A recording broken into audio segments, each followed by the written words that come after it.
Баршаңызға қайырлы күн. Сіздермен бірге біз бүгін жастықты замокпен тігеміз. Оған мата және метражный замок қайшы керек.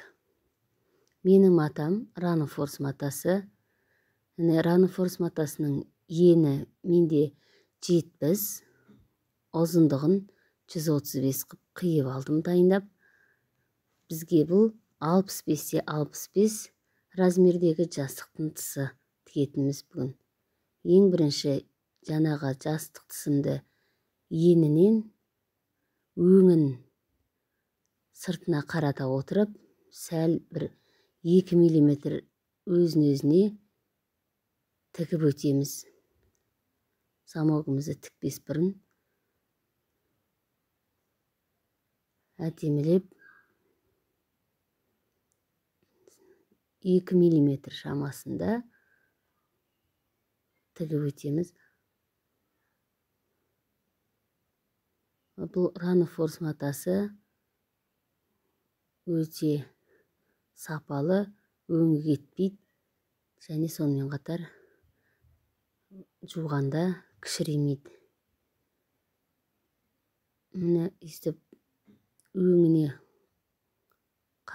қара отырып, бір қайырып тігіп өттім. Тура солай екінші жағында тігіп өтеміз. Екі жағын бірдей тігіп алдым. Енді замок тігуді бастаймыз. Осы бетте сыртына қарап тұрмын. Сыртына қарап замокты теріс бұрып 5 см тастап, 5 см-ден кейін замокты қоямыз терісінен, яғни астына қарап тұр. Оң жағы қойып, жаңағы тіккен тігісіміздің бойына, лапканың бойына қойып, замогымызды матамен бірдей етіп қойып, лапка бойымен соңына дейін жүріп шығамыз. Негізі не нәрсе тіккен кезде бірінші матаны пайдаланбас бұрын жуып үтіктеп алған дұрыс. Яғни сол кезде жаңағы мата белгілі болады, размері нақ ала аласыз. Неке тура осылай тігіп шығам. 5 см екі жағынан да қалдыра отырып. Метражный замок болғандықтан мен өзіме керегімше, яғни 50 см, 55 см кесіп алдым.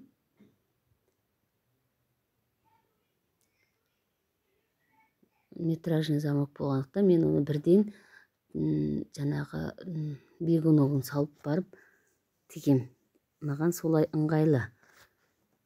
Енді осы замогымызды ашып, өңін қаратып, ұзына бойына оң бетінен тігіп шығамыз.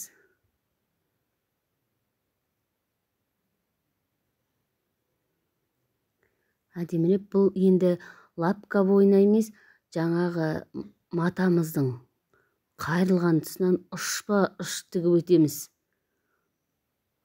Замокқа қатты жақындатып жүрмеңіздер, әйтпесе жаңағы ашып жапқан кезде замок қайта-қайта матаны қысып қалып жүрмейді, қалады.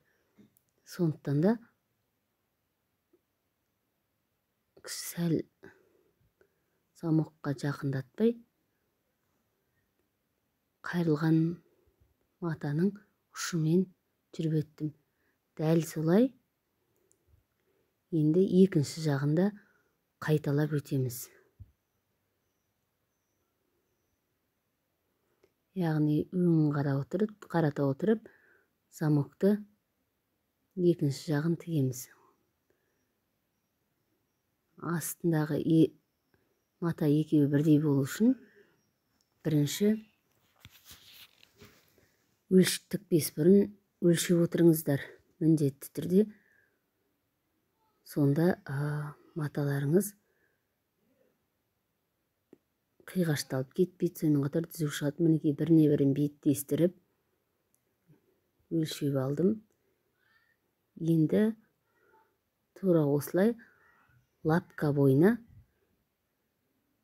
тігіп өтеміз.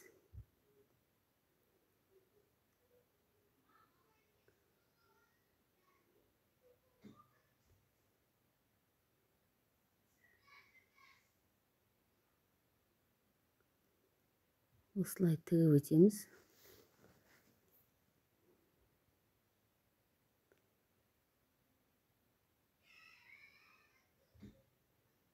Енді тігу барысында өте замокқа түсіп кетпеге сақ болыңыздар. Түзу тіккен дұрыс.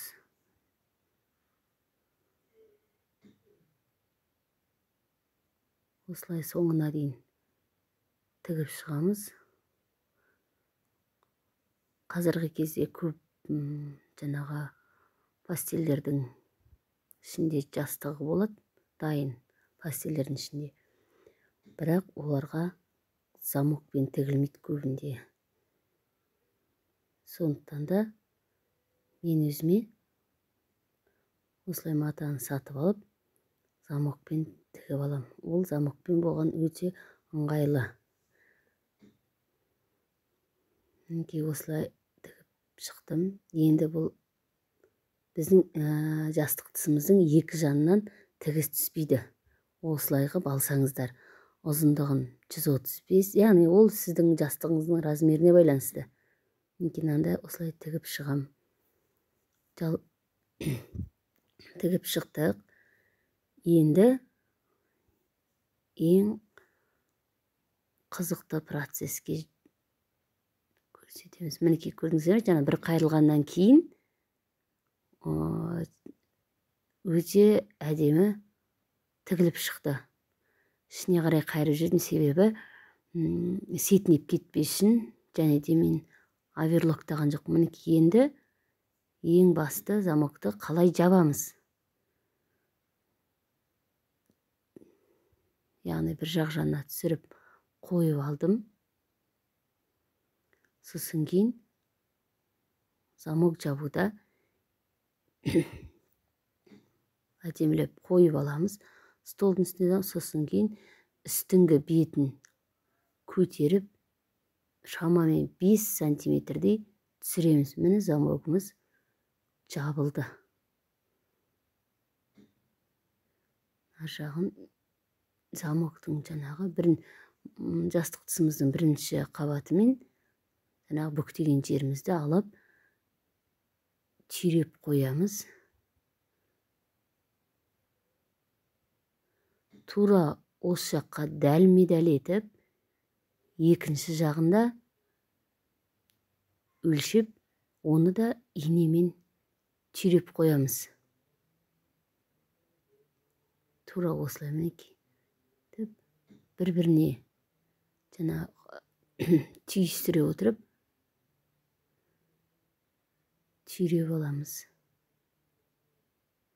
Міндетті түрде осылай түйістіріп, өлшеп алыңыздар. Сонда замоктарыңыз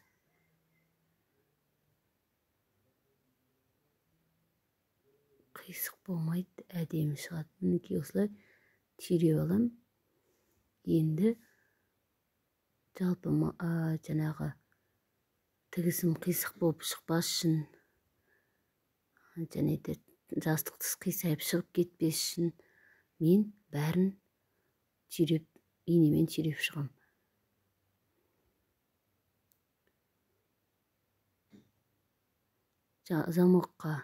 Жастыққа замок салу ол қиын емес. Қарап тұрғандарыңыздай өте оңай, және де ыңғайлы. Жастық тысында замоктың болғаны. Еткені жаңа айтып кеткенде, жастықта көбінде қазір пастельдерде замок шығарады, оның жастығыңыздың бір шеті көрініп, болғаныш болып қалады, және де ыңғайсыз. Сондықтан да мен осылай замокпен тігем.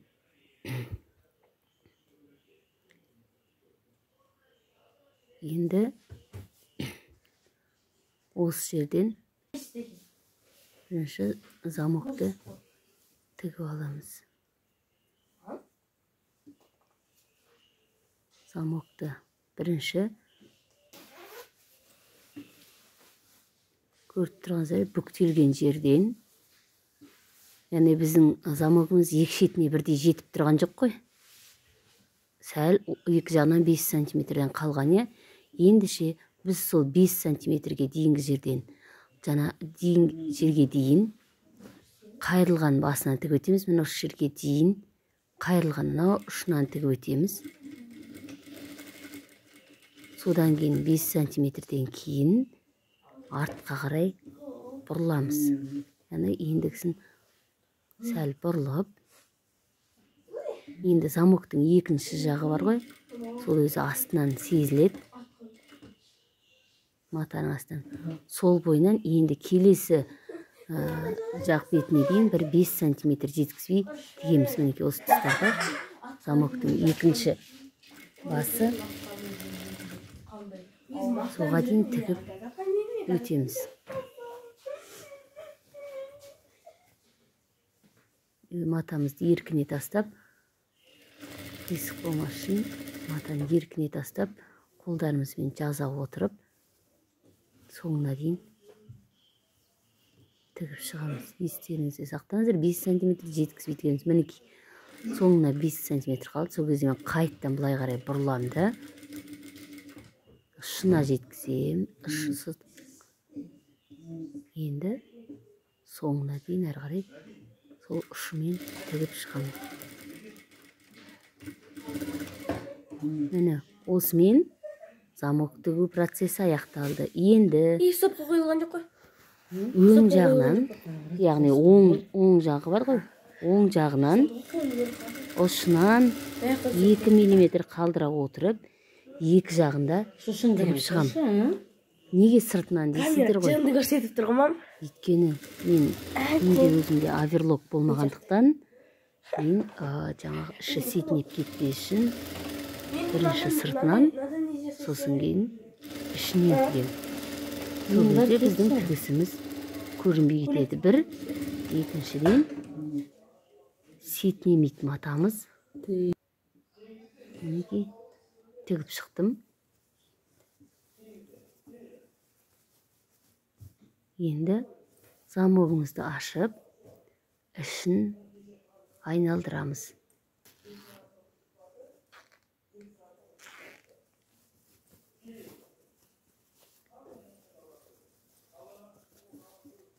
Айналдырып,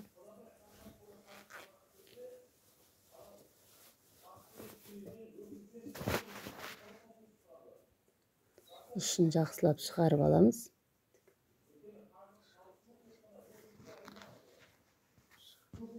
Сосын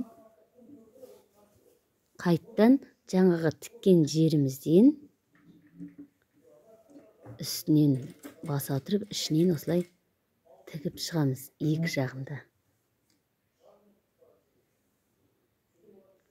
Ол бізге жаңағы оверлок жоқ болғандықтан,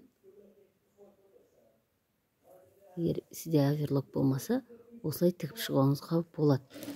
Сол кезде матаңыз сетінемейді және өте әдемі болып түседі.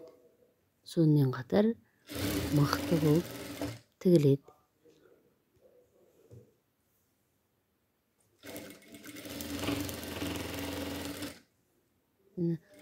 Замок тұсына келгенде матамызды дұрыстап қойып тігіп шығамыз. Тура осылай екінші жағында тігіп өтеміз.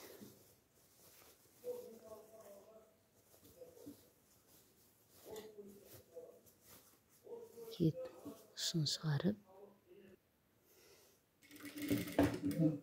екінші жағында тігіп өттім. Артық жіптерін әрине тазалап өтіңіздер. Мені көріп тұрғандарыңыздай, ішінен де, сыртынан да өте әдемі, жинақы, тиянақты болып тігісіміз түсті. оң айналдырып тігісімізді жаңағы замоктың тұсын бәрін бір өтектеп шыққан дұрыс. Артық жіптерін қиып тазалап тастаймыз. Мінекей өте әдемі болып түсті. Міне сырты, мінекей ішінен қарайық. Өте жинақы әдемі түсті. Мінекей келесі жағы да тура осылай. Егерде менің сабағым ұнаса, лайк басып, комментарий жазып, подписаться етіңіздер.